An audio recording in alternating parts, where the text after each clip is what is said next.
Halo teman-teman, gue Dadi dan terima kasih udah tonton video YouTube gue. Juga untuk subscriber, terima kasih udah subscribe. Hari ini udah ada hampir 210 ya kira-kira ya.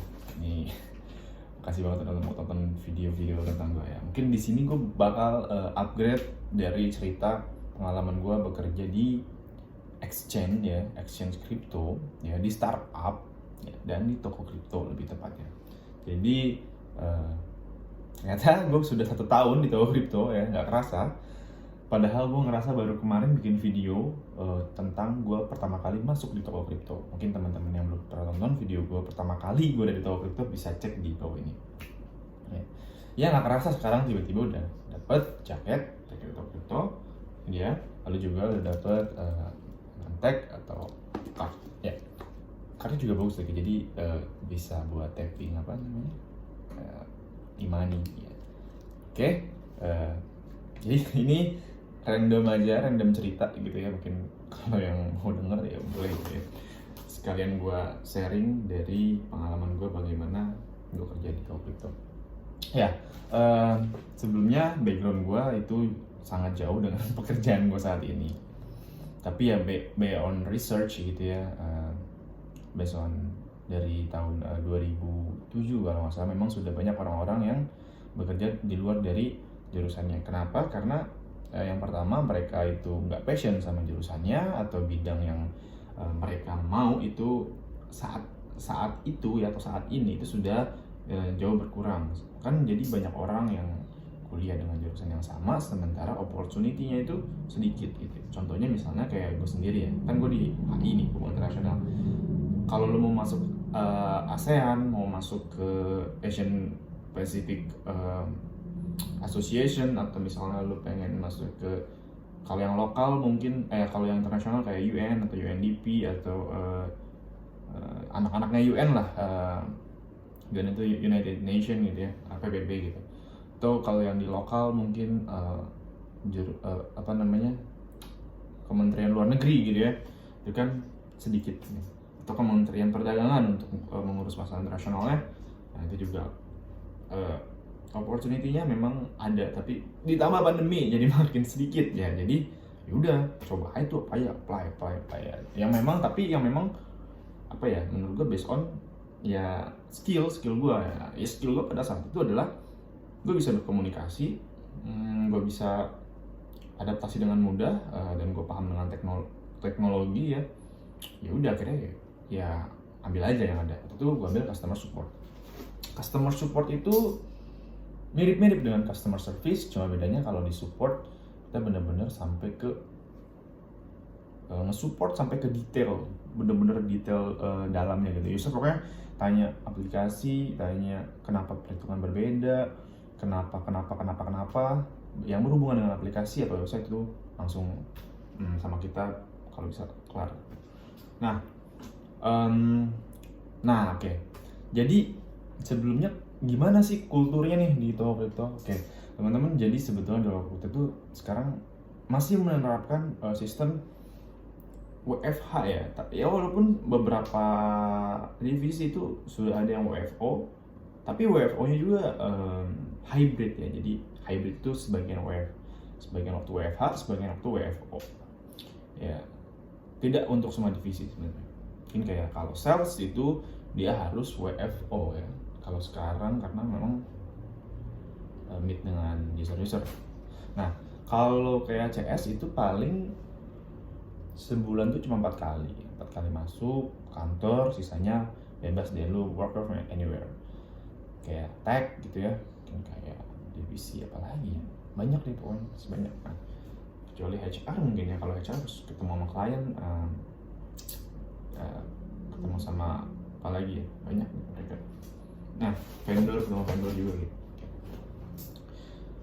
Ya jadi kalau buat gue sih sejauh ini enak karena kita bisa kerja dari mana aja. Cuma hari ini gue ngepost buat cari ide. Gue perlu melakukan beberapa self project buat diri gue sendiri. Jadi udah gue ngepost. Nah, kalau kita apalagi nih yang mau dimainin, ini sebenarnya random nih. Ini nggak ada teks, jadi gue random aja. apalagi ya? Mungkin kita bahas salary. Wah, sensitif nih. Oke, gimana salary di toko kripto? Kalau salary di toko kripto, kita ngomong startup ya. Kita ngomong startup.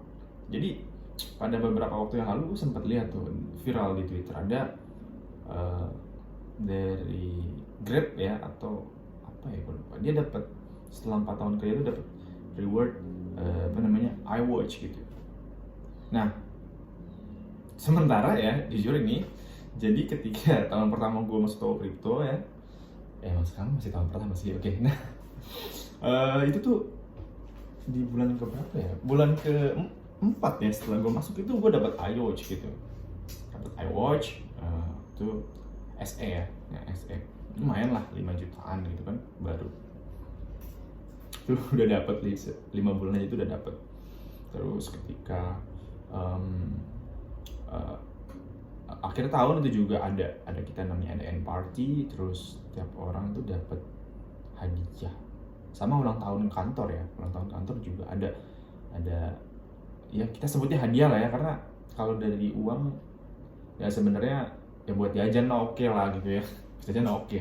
Nah, terus kalau dari sisi gaji ya sebenarnya sama sih, masih normal, belum ada sesuatu yang lebih gitu ya, maksudnya yang berlebihan gitu ya, mungkin gaji 20 kali setahun gitu nggak ada. Jadi nggak tahu sih ya kalau divisi lain. Kalau divisi gue ya 12 kali 1 THR, ada bonus juga kalau achieve ya, company-nya achieve ya, bukan divisi yang achieve, company yang achieve. Mungkin akan berbeda dengan marketing karena ya, mereka achieve-nya lebih banyak karena targetnya juga lebih banyak. Apalagi ya, oke, kalau dari salary menurut gue masih oke, karena dari company ini tuh bisa mau gitu memberikan expectation salary yang sesuai lah gitu lah ya, yang oke lah. Buat gue udah cukup oke, apalagi kita WFH gitu. Buat gue lumayan oke. Nah, kalau dari salary udah itu ya, oke.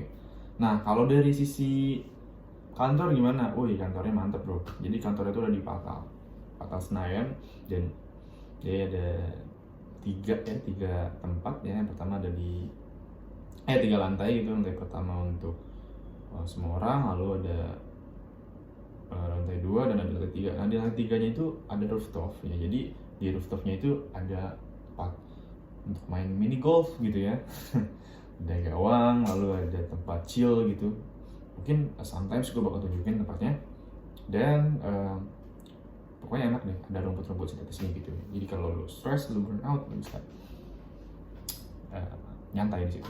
Nah, itu dari sisi kantor ya. Lalu dari sisi, oh iya, gue lupa tadi ya, facility itu gue nggak tahu kalau divisi lain ya. Kalau dari CS itu gue dapet MacBook ya, MacBook Pro ini M1 nya 2020, terus dapet apa lagi? Oh iya, yang paling penting sih menurut gua asuransi ya. Kita dapat asuransi Allianz kelas 1, lalu dapat asuransi BPJS juga untuk yang kelas 1. Jadi buat gua kesehatan itu paling penting, karena kemarin gua sempat sakit. Oke. Dan 15 juta itu di cover sama asuransi. Wow, keren banget. Thank you buat Allianz. Nah, apalagi ya? Nah, itu facility ya. After facility, oke, kita akan ini random banget ya. Jadi gue bahas random hari ini. Ya, facility udah, salary udah, dari kantornya sendiri, office-nya udah ya. Ya, dari environment ya. Nah, ini penting, environment dan atmosfer. Waduh, atmosfer. Ya. Atau kita ambil singkatnya, bahasa Indonesia apa? Lingkungan ya. Nah, lingkungan kerja ya. Gimana sih lingkungan kerja di toko kripto? Sejujurnya kalau lingkungan kerja itu balik lagi ke divisi masing-masing ya. Karena kan setiap divisi mungkin punya perbedaan culture, punya perbedaan cara workingnya masing-masing. Ya kalau di CS itu kan workingnya kita benar-benar on time gitu. Jadi kalau masuk jam 9, lo kelar jam 6 sore, let's say seperti itu ya. Atau misalnya kayak lo masuk jam 7, keluar jam 4 gitu, tak gitu, selesai. Benar-benar jam 7-nya masuk, jam 4-nya selesai. Ya, terus juga kalau dari divisi lain mungkin agak berbeda, mungkin ada divisi-divisi yang memang wajib, nggak wajib sih, yang memang banyaknya lembur gitu, banyaknya lembur, ya karena kan dari segi target seperti itu juga berbeda kan. Terus dari apalagi ya apa namanya environment, kalau dari sisi anak-anaknya lebih banyak anak muda ya, banyak orang tua juga tapi feelsnya itu muda gitu, jadi baik-baik semuanya tuh bener-bener asik gitu ya. Ya kalau misalnya nggak asik berarti penyesuaian diri lu yang masih kurang gitu, jadi lu harus beradaptasi dengan lingkungan yang ada gitu. Kalau bisa ya jangan menunjukkan sisi asli lu kalau memang kira-kira itu tidak baik untuk environment yang seperti itu ya. Nah di sana tuh bener-bener workaholic gitu, jadi gue sendiri mungkin ada beberapa yang, karena kita kan marketnya global ya, especially Indonesia, dimana pekerjaannya itu bener-bener sangat banyak gitu, untuk satu orang tuh banyak banget. Nah tapi justru di sini kita bisa belajar gitu, kita bisa belajar gimana kita bisa memanage emosi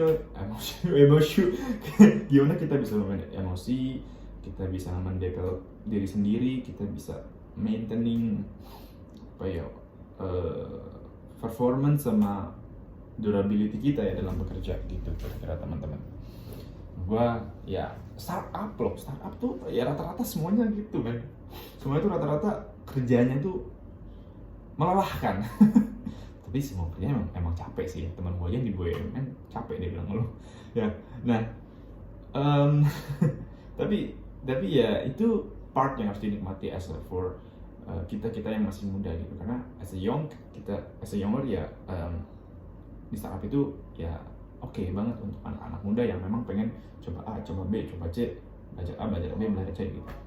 Nah gitu sih. Kalau dari sisi industrinya sebenarnya menurut gua action itu bagus, akan tetap dan long term gitu, dia pasti bakal hidup sangat lama jika memang sudah apa ya istilahnya, sudah besar gitu ya. Gua ngomong sudah besar, let's say misalnya Indodex ya, dari awal pertama kali gua kenal 2016 itu kan namanya masih Bitcoin.id, sampai hari ini dia masih ada dan berubah jadi Indodex dan sustainnya masih sustain. Terus juga Binance, terus juga yang zaman-zaman dulu tuh siapa ya, kecuali Bitfinex ya, karena itu kan ada Ponzi dan ada penipuan di dalamnya gitu. Nah itu dari sisi environment, dari sisi long termnya gue juga fokus ke apakah perusahaan itu sustain, apakah perusahaan itu profit gitu ya, sebelum gue memutuskan untuk masuk ke sana. Nah ini gue mau, harusnya ini di awal ngomongnya, oke. Kenapa ini keputusan gue? Kenapa gue memutuskan untuk memilih di exchange dan gue memilih di CS pada saat itu? Walaupun sebenarnya kalau ngomong keahlian gue itu mungkin gue pada saat itu ya, gue tuh ditawarkan beberapa part. Yang pertama ada sales, lalu gue lagi coba MT, terus CS ya. Nah gue berpikir seperti ini teman-teman. Yang pertama, kalau di exchange itu kan marketnya global dan usernya juga bisa global. Gue bisa belajar banyak di sana, terutama bahasa Inggris. Itu penting ketika kita akan sering communicate gitu sama orang-orang yang native ya, yang orang-orang asli, orang-orang dari negara tersebut, atau ya bule lah kita sebut. Kita bisa belajar dari situ. Nah, di situ gue benar-benar belajar dan gue ketemu banyak banget user-user bule ya, dari chat awalnya, terus dari email, dari sosmed gitu. Nah, sampai pada akhirnya gue dapat kesempatan untuk ke Bali ya, karena kantor buka baru di Bali ya, di Batu Belik, di Badung, dan bener-bener gue meet one by one dengan user bule yang notabene gue belum pernah ngobrol sama bule sama sekali. Ada sih, tapi kayak gue lebih banyak diem karena gue nggak ngerti. Nah kalau sekarang tuh bener-bener oke, gue sekarang udah pede banget, gue udah bisa ngobrol sama bule itu selama 2 bulan, dan dia udah banyak banget dari skill yang terasa di selama gue bekerja di sini ya, dari working together, terus juga working in team, apalagi ya pokoknya bisa nge-solve problem gitu, bisa work under pressure, terus juga initiative, kolaboratif gitu-gitu. Nah Ya, kira-kira seperti itu ya bekerja di toko kripto. Sampai saat ini gue masih di sini, dan kalau ditanya apakah gue akan tetap di sini atau akan uh, cari suatu opportunity yang baru, menurut gue as long as my vision is same with the company first ya, and the second is apakah gue butuh sesuatu yang lebih ya. Ini bukan masalah gaji, gue jujur gue nggak peduli sama uang gitu. Nah tapi gue pengen lebih ke arah skill, perkembangan diri gue gitu. Nah gue selama hal itu terpenuhi, tercukupi, dan karena gue orangnya yang pengen A, B, C, D, E, F, G gitu ya, pengen bisa mengembangkan diri gue ke banyak ranah gitu. Nah ketika itu masih tercukupi, berarti gue masih akan stay di every company, semua company yang gue tempati gitu. Tapi kalau misalnya gue merasa oke, gue udah cukup di sini, gue butuh ke B, C, D, E, F, G, nah itu mungkin akan jadi pertimbangan berikutnya. Oke. Nah as a fresh grade, sebetulnya di masa-masa pandemi gini ya kita nggak bisa banyak milih ya. Kita we not have a good choice or a lot of choice gitu ya. Kita cuma bisa punya sedikit choice gitu. Jadi ya take aja apapun itu, as long as lu bisa belajar ya, minimal satu dulu bisa belajar, lu bisa berkembang. Nah setelah itu baru lu bisa lu mungkin baru deh lu pilih apa opportunity yang ada setelahnya gitu. Misalnya teman-teman yang kemarin ada BUMN dan oke, gue udah tertarik di BUMN nih, gue mau coba, ya udah silahkan coba. Kalau belum ya udah nggak usah. Kayak gue masih belum, BUMN gue belum coba, masih mager. Oke, teman-teman, mungkin gitu aja yang mau gue bahas. Ini lama juga ya, 16 menit. Ya, thank you banget. Kalau ada pertanyaan silahkan komen di bawah ini, dan terima kasih, bye bye.